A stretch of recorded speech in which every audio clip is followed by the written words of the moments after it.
Hello, my good people, and welcome back to the PN show. And of course, it's your girl Purity. Now, I am back.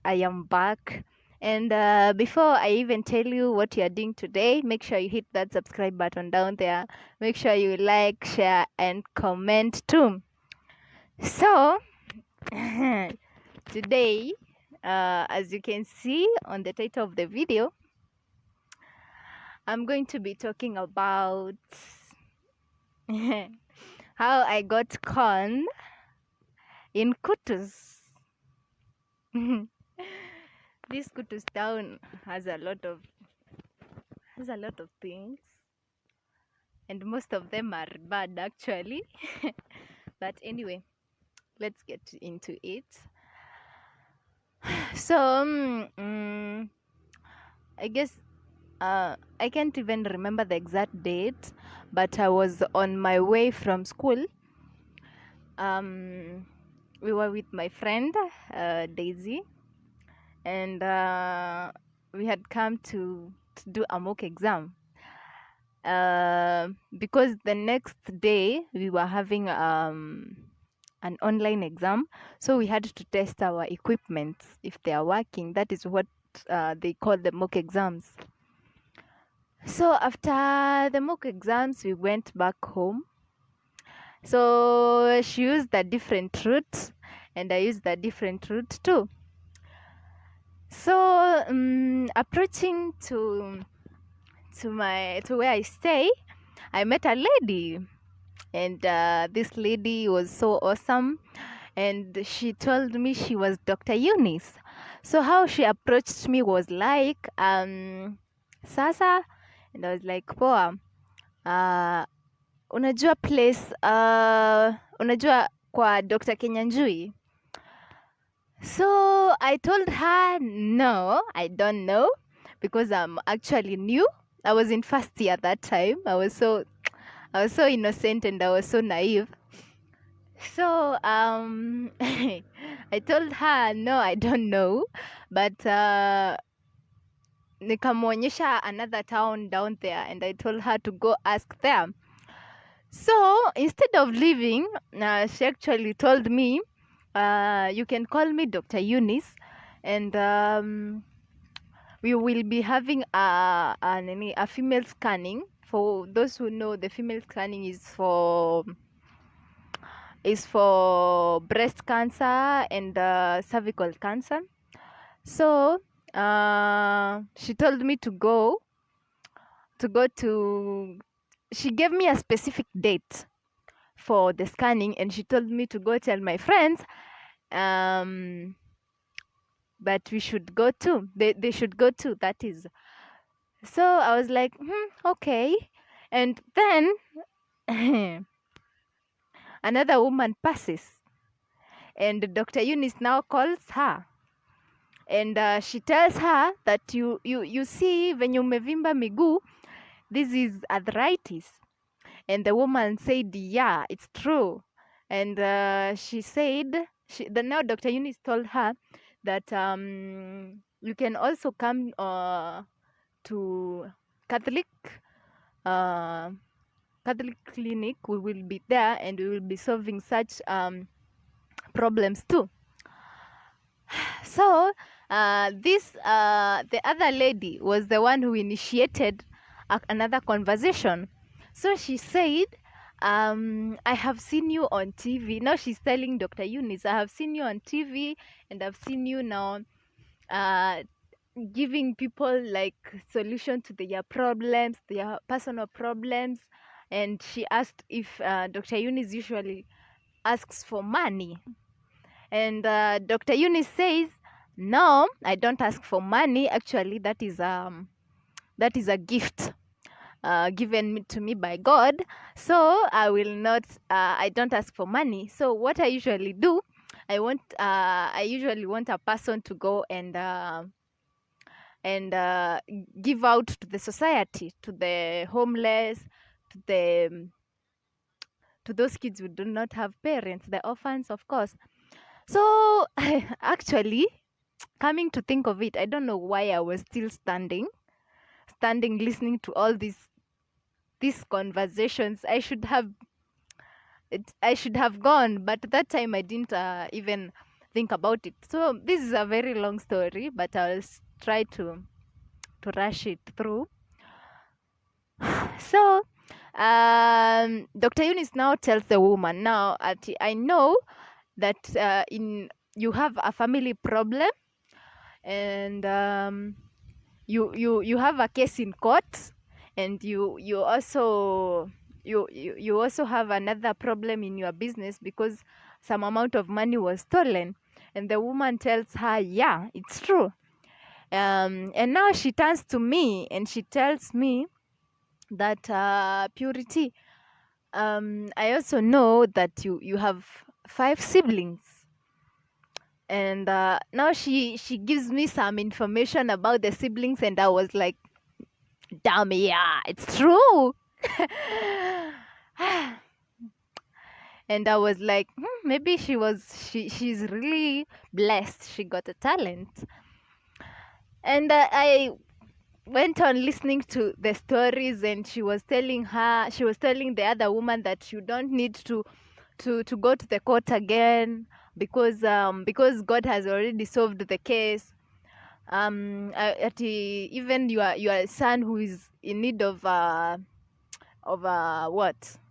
treatment in India, you don't have to go and treat him. Sorry, you don't have to go with him to India because you just have to give 100,000 to the children's home, and his problem will be solved. So actually, after that, Dr. Eunice told me, I want Purity. I want you to go to this now to the other woman's son who was around, and you go, you see myself as so stupid. So she tells me, your right hand is blessed, and I want you to go and just stretch your hand to the son of this lady over here and tell him that he will be okay and he doesn't need to go to India.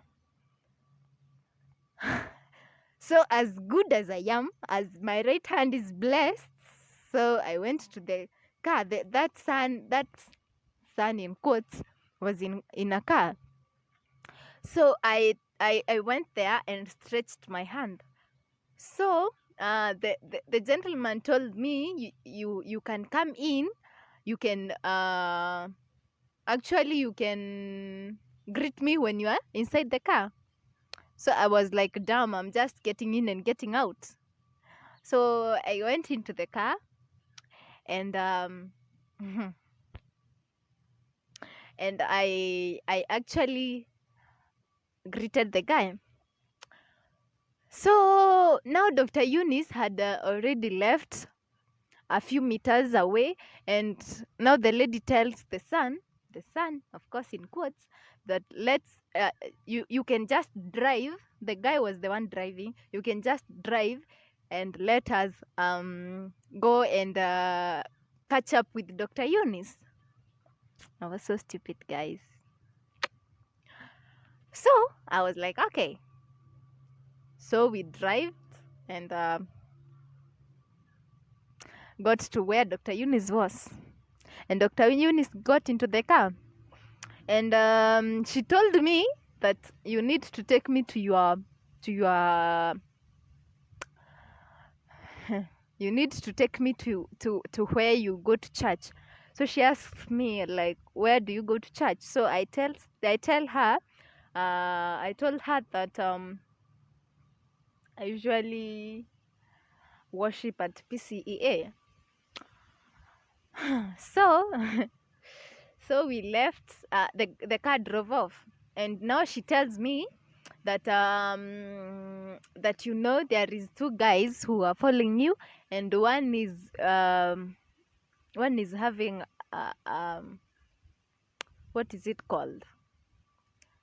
Moja kona good intentions, but mwingine he doesn't have good intentions. So I was eager to know who among the 2 was, and who among the two exactly wanted was having good intentions. I was so stupid, because actually that time it wasn't just two guys that were following me. So I should have thought that, but actually that time I didn't even think.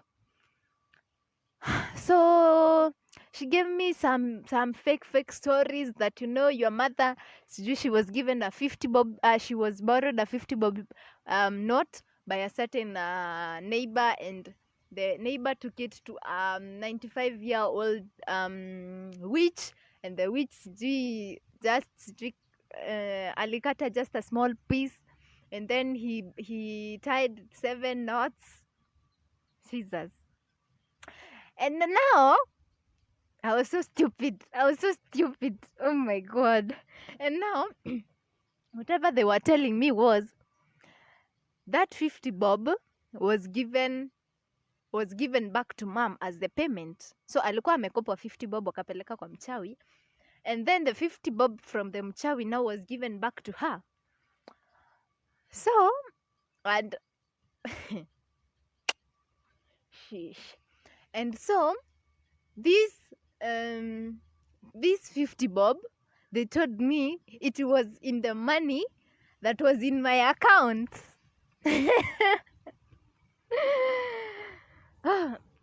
Guys, I had 10,000 in my Equity bank account, and now they told me that 50 bob is in that amount of money that mom gave me, and I niliweka kwa hiyo account. So they told me to go and remove that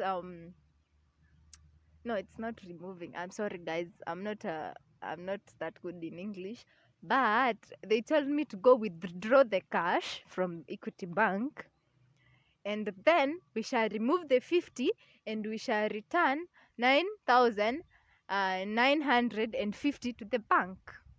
So whom am I that we were supposed to take the 50 bob, we burn it, sijui what I can't even remember the exact words that they were using. So whom am I got out from the car, I went to the bank, withdrew the cash, the 10,000 of course, and brought it to them. So they took my handkerchief and folded the money. They tied now the 7 knots, and they told me to untie them. Now it's like untying my problems. So because actually before they had told me, oh, sijui your mother usually have sijui what, sijui your brother sijui that's what, all those blah blah blah, and they were true actually. I don't know what they usually use. And then now when I withdrew the money, I brought it to them, and they tied 7 knots, and I untied them.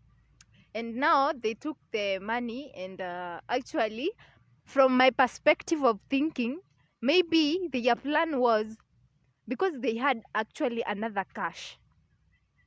So I think their plan was they exchanged my money with fake money. I think that was their thought. But actually, they got another idea. So they had another 50 bob, and they told me, because sijui this Dr. Eunice forgot about the anointing oil, so I was to go to the supermarket.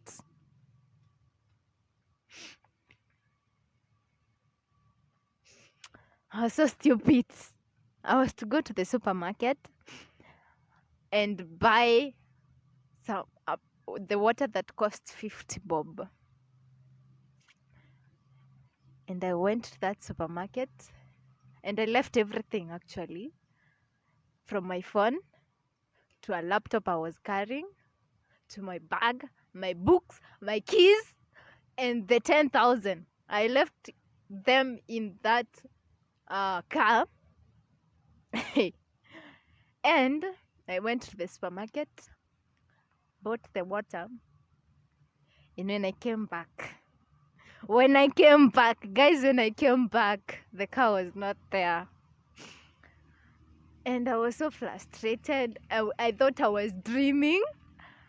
I thought I thought it was just, at that time I felt like I could just tell the ground to just, you know, to just swallow me, because I felt so disappointed. I didn't know where to start. I didn't have even my house keys. I don't have the books. I don't have a laptop. I don't have a phone. And tomorrow I am having an online exam. So I was so disappointed. I felt like, the way you are sent by your parents to go and buy something, using maybe you are given 1,000, and you lost, it get lost on the way. How you feel disappointed, how you come back thinking that, oh my god, what will I say, what will I actually say, you know I didn't know where to start. I didn't know how to tell my mom that, you know what, I lost everything. I don't have cash, I don't have phone, I need a laptop. And it was so hard, but at least and the most disappointing thing, guys, when I when I realized that the car was gone, as in kulikuwa kumeform a crowd, because I was so disappointed. I threw the because mimi, I'm so temperamental, so I threw the bottle of water to a man, like, and as in he was selling some things on the table, and I threw the water, and all the things in the table fell down. So like kulikuwa na a crowd, and I was crying, and they told me to go report. And you know what the policeman told me? Ulikuwa unasalimia huyo mama, alikuwa mama yako.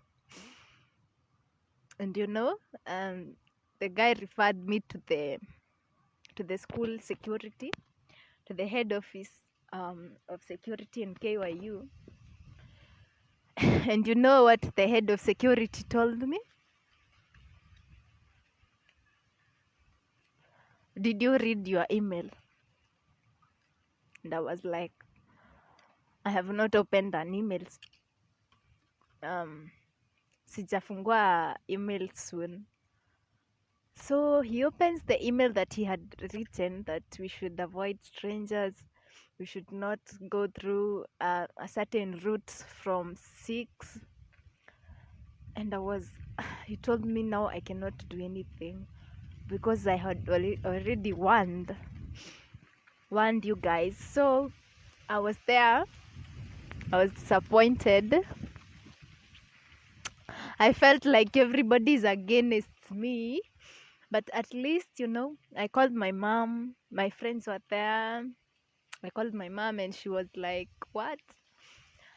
But she told me, don't worry, everything will be okay. My friends were there. They supported me.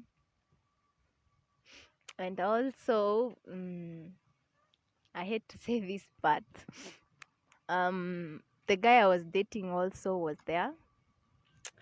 And I felt comforted, but still I was so hurt. I felt like my life has ended there, like I don't have any other route to take. My brother was also there. He was calling me every time. And yeah, God is good. Everything was retrieved, and I was able to go back to my normal life in less than a month, in less than 2 weeks actually.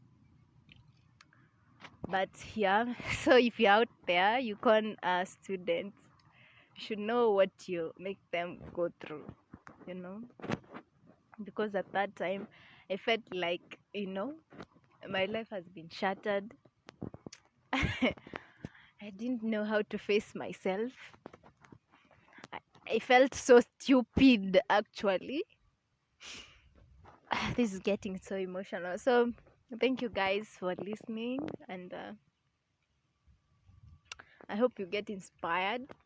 Don't just talk to anybody when you feel like somebody's giving you so much stories and you don't know that person. Um, just avoid them, because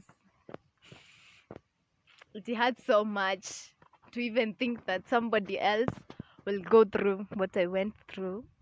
And I was just a first year. It was just in January. I had just been admitted in January, and this is February now. I'm just new.